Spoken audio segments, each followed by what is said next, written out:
Relationships. You gotta love them. It is the place where the best and the worst of us comes out to play. You wish that was you, huh? Oh! A random Lucid has appeared, and it seems he is ready to speak his truth. So relationships, they are basically going to be the best opportunity for you to advance in your spiritual evolution. When it comes to evolving and to growing as a spiritual being, a lot of people are asking themselves, how can I do it faster? How can I open my third eye faster? How do I do blank, blank, blank? All of these things, right? But what we don't understand and what a lot of people miss out on, especially people who believe in the love story that comes from Hollywood and that comes from their parents that tell them, like love has to be passionate, romantic, it has to be, flowers and dramatic efforts that show how much you love this person. That's what it means to be in a relationship in today's society. And so due to all these things, I often found myself being very cautious with relationships. I actually didn't see any point in me getting involved with somebody else. I keep finding people that are in relationships that aren't even they're not even thriving. They're just stale, and they're just together because that's somebody feels bad for each other. Yeah. The girl for the guy or the guy for the girl. They don't even want to leave because they feel like they owe this person something. But after a while, I have recognized something important about relationships. Relationships are actually one of the most difficult things to get yourself involved in. They take serious commitment and it takes serious reflection also. While I have been in a relationship, I've noticed that it actually has presented to me a great opportunity, one that cannot be offered in books or in TED Talks or in podcasts. It is a hands-on experience that will allow me to not only practice becoming my ideal self, but also it allows me to recognize the triggers that I carry within myself. So I'm gonna give you guys 3 ways in which relationships can actually benefit your spiritual growth. And I hope that you guys find these helpful. And if you are having trouble in your own relationship, always look back to this because it will allow you to look at it as an opportunity rather than an obstacle. So the first one is that it allows you to practice presence. The second one is that it allows you to recognize your triggers. And the third one is that it allows you to learn to express yourself more freely. So we're gonna start with presence. So let's do it. Presence. What exactly is presence? Well, it is a pretty popular term in the spiritual community. Most of us can understand it as just being conscious of where you're at. You're here, not in the future or not in the past.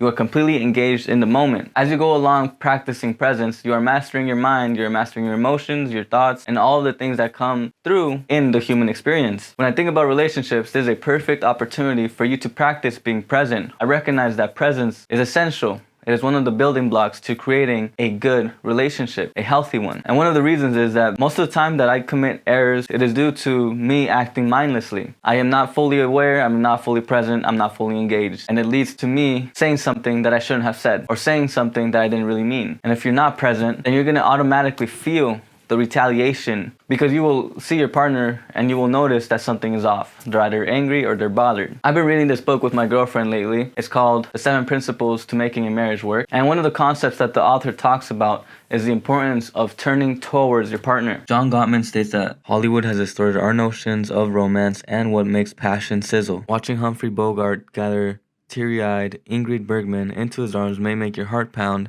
but real-life romance is fueled by far more humdrum scenes. It is kept alive each time you let your spouse know he or she is valued during the grind of everyday life. Each time partners turn toward each other, they are funding what I've come to call their emotional bank account. They are building up savings that, like money in the bank, can serve as a cushion when times get rough, when they're faced with the major life stress or conflict. End quote. And the funny thing is that he labels 2 things as obstacles to this principle. And the first one is that we miss a bid because it is wrapped up in negative emotion or anger. And the second obstacle is being distracted by the technological world. And what is the main antidote to these 2 obstacles, I would say?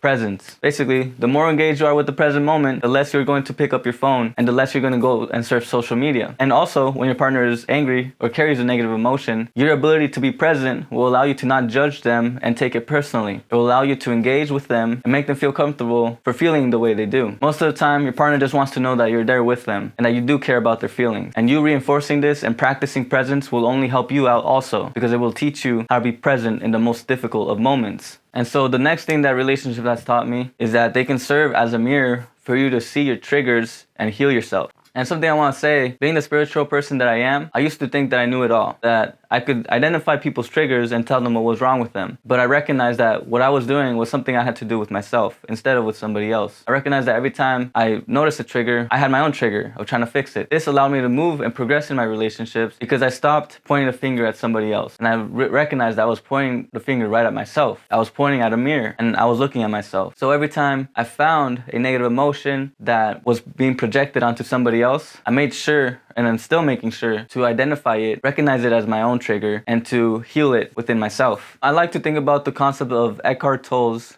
pain body. We are attracted to each other's pain bodies. The person you were attracted to had something that reflected an aspect of yourself. And the reason you come together is for you to recognize both of yourselves within each other. And when I think about the pain body, I also think about the shadow or your dark side. And so when we're able to identify the dark side and get in tune with our shadow, we're also learning more about ourselves, and we're learning to love ourselves. When we love others, we love ourselves. When we love ourselves, we love others. I would like to point something out that can be very useful for you, which is that your pain body is really all the triggers that you're composed of. It's the things that you need to work on in order to feel whole. It is the thing that carries the trauma. It is the thing that you use to project onto others. And when it is activated, it is what overrides present. So the ability to combat the dark side, to be present and to observe it, means that you are actually not subject to its influences anymore. So I've recognized that anytime I have a conflict with another person, I make sure to isolate for a little bit, recognize exactly what is going on with me, identify the pain body, and then resolve it within myself, and then go ahead and talk to the other person. Working with my shadow and working with the mirror that this person has presented me has allowed me to heal most of the trauma that has been holding me back from expressing my love. Hey, you still there? Just making sure, because I want you to pay attention now, because I'm going to show you how you can use your relationship as an arena to be able to access deeper levels of yourself. And once you get it down, you're going to look at your fears and say to them, are you not entertained?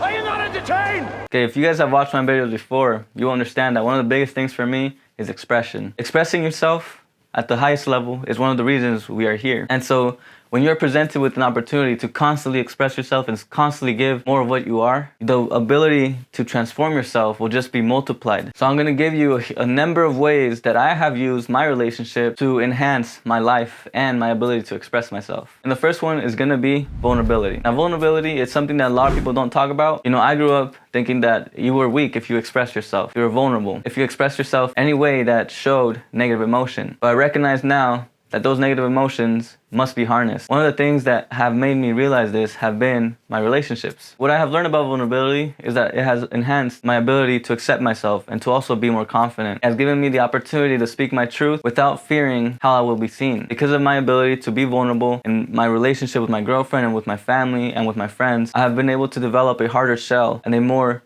love for myself and my feelings and for the person that I am. I practice vulnerability by accepting my emotions within myself, understanding where they come from, and not putting it on anybody else. I then am able to go up to people and say what I feel without any fear of what they will think. Because in my heart, I have gotten rid of any exterior blame and have accepted any interior blame that I carried. The more I do this, the more I recognize that people can feel comfortable being vulnerable. And it is something that we all need to get used to. And being in a relationship is something that presents to us the opportunity to do so and expand it further and further towards our friends, our family, and even strangers. The next thing is gratitude. You gotta know that being thankful is a practice. It's a skill that you develop. I've been implementing a gratitude journal for a few months now, and I've been feeling great. It's kind of like a barrier towards any negative thoughts that come up. Practicing gratitude has allowed me to feel more connected to myself, more connected to my future, and more connected to those around me. By being grateful for the things I have, the things I feel that are coming, and the people that I know are with me, I've been able to develop a more sure way of feeling about my own being. I am just constantly in a higher state of awareness, and this has allowed me to do a lot of great things and say a lot of good things also. And being in a relationship, I've recognized that having somebody that you like around you has just facilitated my ability to be grateful day in and day out. You know, one of the things I always say to people whenever they're asking how they can be more grateful is to think of somebody that you love or something that you love, and hold that image within your head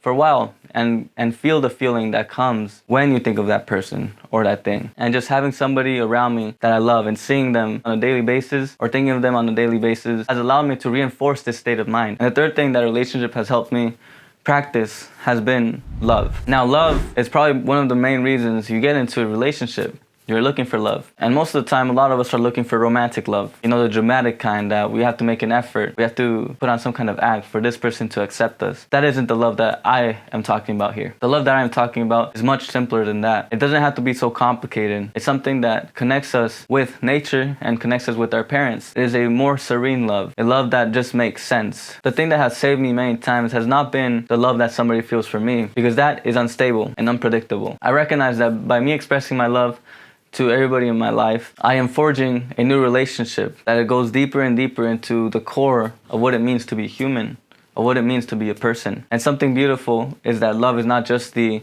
driving force behind what we do, but it is also the creation itself. You create love through more love. And I think that any opportunity that presents to us the ability to expand our love even more so is something that we should all take on. I hope that you not only liked the video down below, but also loved it in general. And if you guys are interested in learning about how your relationship can progress into deeper levels of intimacy, make sure to click on this video up above. And that's all I got for you guys today. Remember, stay lucid. I'll see you guys on the next one. Peace.